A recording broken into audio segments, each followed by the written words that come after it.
नमस्कार, आप देख रहे हैं न्यूज 24। आपके साथ मैं हूं रवि ठाकुर। शुरुआत करते हैं आज की बड़ी खबर से। लखनऊ में जेपी सेंटर के बाहर जबरदस्त हंगामा देखने को मिला। अखिलेश यादव को जेपी एनआईसी सेंटर जाने से रोका गया। जेपी की प्रतिमा पे माल्यार्पण करने से अखिलेश यादव को रोका गया तो बड़ी संख्या में समाजवादी पार्टी के कार्यकर्ताओं ने वहां पे हंगामा किया। बैरिकेडिंग फांदकर जेपी सेंटर में कार्यकर्ता घुसे। अखिलेश ने एलडीए बिल्डिंग में अखिलेश को एलडीए की बिल्डिंग के अंदर एंट्री नहीं दी गई थी, परमिशन नहीं थी। और उसके बाद देखिए अखिलेश यादव किस तरह से दीवार फांदकर अंदर जाने की कोशिश करते हुए नजर आ रहे हैं। पुलिस वहां पे रोकने की कोशिश कर रही थी, परमिशन नहीं थी अंदर जाने की। माल्यार्पण करने पहुंचे थे जेपी सेंटर के बाहर। समाजवादी पार्टी के सैकड़ों कार्यकर्ता भी वहां पर मौजूद थे, लेकिन इन तस्वीरों में आप साफ तौर से देख सकते हैं अखिलेश कार्यकर्ताओं के साथ दीवार फांदकर अंदर जाते हैं। हालांकि काफी देर बाद जब यह हंगामा शांत होता है उसके बाद अखिलेश वहां पे माल्यार्पण करते हैं। ये तस्वीरें लखनऊ के जेपी सेंटर के पास।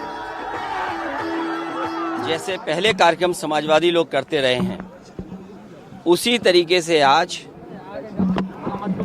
जयप्रकाश जी को संपूर्ण क्रांति के नायक के जन नायक नेता के लिए हर वर्ष हम लोग आज की तारीख में आते थे।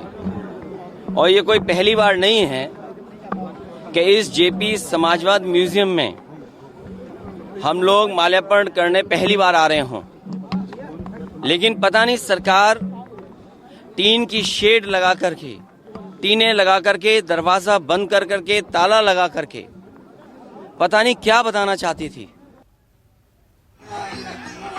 चलिए इस खबर पे और ज्यादा जानकारी के लिए सीधा रुक करते हैं मेरे सहयोगी मानस श्रीवास्तव का। मानस, तस्वीरें हम देख रहे हैं, अखिलेश बड़े जोश में नजर आए, दीवार फांदकर अंदर घुस रहे हैं। क्या हुआ था उस वक्त, पूरा ये मामला समझाएं दर्शकों को। किसकी क्या परमिशन नहीं मिली थी, क्यों जबरदस्ती रोका गया?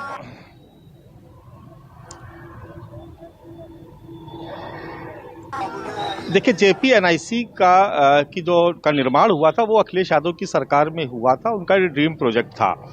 हर बार वो लोकनायक जयप्रकाश नारायण की जयंती पर वहां पर माल्यार्पण करने जाते हैं। इस बार भी वैसे ही कार्यक्रम था। कल एक कार्यक्रम रिलीज किया गया मीडिया में, लेकिन रात में लखनऊ विकास प्राधिकरण, जिसके पास उसकी अथॉरिटी है, केयर टेकर एक तरीके से, उसने वहां पर सुरक्षा कारणों का हवाला देते हुए ये कहते हुए कि वहां पर गंदगी बहुत है, झाड़ झंखाड़ वहां पर उगाए हैं, लिहाजा वहां पर वो ठीक नहीं रहेगा जाना, इसलिए वो कार्यक्रम की अनुमति उन्होंने नहीं दी।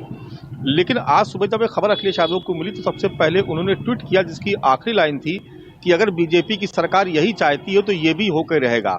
इस ट्वीट के बाद जैसे ही समाजवादी पार्टी के कार्यकर्ताओं को ये सूचना मिली, उन्होंने ट्वीट देखा तो तुरंत ही वहां पर कार्यकर्ताओं का सुबह से ही जमावड़ा लगना शुरू हो गया। जब कार्यकर्ताओं का जमावड़ा लगने लगा तो आसपास का जो इलाका है, ताज होटल के बगल में गोमती नगर का इलाका लगता है, वो वहां पर आसपास बैरिकेडिंग लगाकर रास्तों को रोक दिया गया। ये खबर जब अखिलेश यादव को पहुंची तो वो करीब 11 बजे अपने कार्यालय पहुंच गए, समाजवादी पार्टी के कार्यालय, जबकि कार्यक्रम 10:30 बजे का था। लेकिन वो 11 बजे कार्यालय पहुंचे और जब उनको सूचना मिली कि वहां पर कार्यकर्ताओं की भारी भीड़ पहुंच गई है, तो वो बस, जिसपे आप तौर पर आपने देखा होगा चुनाव में उस बस का वो इस्तेमाल करते हैं रथ के तौर पर, उस बस में सवार होकर अपने समर्थकों के साथ वो वहां पर जेपी एनआईसी पहुंचे। और चूंकि गेट पर ताला लगा हुआ था, टीन शेड से रोका घेरा हुआ था, तो आपने देखा किस तरीके से वो करीब 7-8 फुट का 8 फुट करीब ऊंचा गेट था, उसको वो चढ़ करके फांद गए और फांद के भीतर दाखिल हो गए। जैसे ही अखिलेश यादव को कार्यकर्ताओं ने फांदते हुए देखा तो कार्यकर्ता भी जोश में उस गेट को फांद गए। इस बीच में काफी फोर्स वहां पर तैनात कर दी गई थी, लेकिन फोर्स ने उनको रोका नहीं। वो भीतर गए और भीतर जाने के बाद उन्होंने वहां पर जो जयप्रकाश नारायण जी की जो मूर्ति है उस पर माल्यार्पण किया और उसके बाद वो वापस आए और गेट फांद कर ही उनको बाहर भी निकलना पड़ा। उसके बाद उन्होंने वहां पर मीडिया के कुछ लोगों से बातचीत की, हम लोगों से। उसके बाद उन्होंने वो बस पे सवार हुए और वापस लौट गए। यानी इस कार्यक्रम में कोई इस तरीके का घटनाक्रम नहीं हुआ जिससे संघर्ष जैसी स्थिति पैदा हो, लेकिन संघर्ष न कहकर इसको हम लोग टकराव कहें कि एक तरीके से ये टकराव की स्थिति पैदा हो गई थी कि अगर सरकार वहां पर नहीं जाने देगी तो भी अखिलेश यादव ने कहा था कि हम पहुंचेंगे और वहां पर वो पहुंचे भी। तो एक तरीके से ये इस मुद्दे पर एक तरीके से सियासी टकराव देखने को मिला। गनीमत ये रही कि किसी तरीके का वहां पर विरोध प्रदर्शन, धरना प्रदर्शन या कोई उग्र आंदोलन देखने को नहीं मिला। अखिलेश यादव ने कार्यकर्ताओं को समझाया और उन्होंने कहा भी सरकार की दमनकारी नीति है। अगर जयप्रकाश नारायण की मूर्ति वहां पर लगाई गई थी, इतना बड़ा प्रोजेक्ट अगर वहां पर उसको अखिलेश सरकार में स्थापित किया गया था, तो उसकी साफ सफाई रखनी चाहिए थी, वहाँ पर ध्यान देना चाहिए था कि वहाँ पर जो चीज़ें हैं जैसे सरकार में पहले अखिलेश सरकार में थी, सपा सरकार में, वैसे ही व्यवस्थित रहें। तो तमाम आरोपों को लगाने के साथ अखिलेश यादव वहाँ पर रवाना हो गए, लेकिन इतना ज़रूर रहा कि करीब 2-3 घंटे तक लखनऊ में उस खास इलाके में एक तनाव जैसी स्थिति बनी रही, एक संघर्ष जैसी स्थिति बनी रही। और मानस, तस्वीरों में हम देख रहे हैं अखिलेश बेशक चुनाव एक के बाद एक हार रहे हैं, लेकिन उनकी फिजिकल फिटनेस अभी भी बनी हुई है। काफी ऊंची दीवार थी, काफी पतली दीवार थी, उसमें बड़ी आसानी से चढ़ रहे हैं। कोई चोट वोट तो नहीं आई अखिलेश को इस दौरान?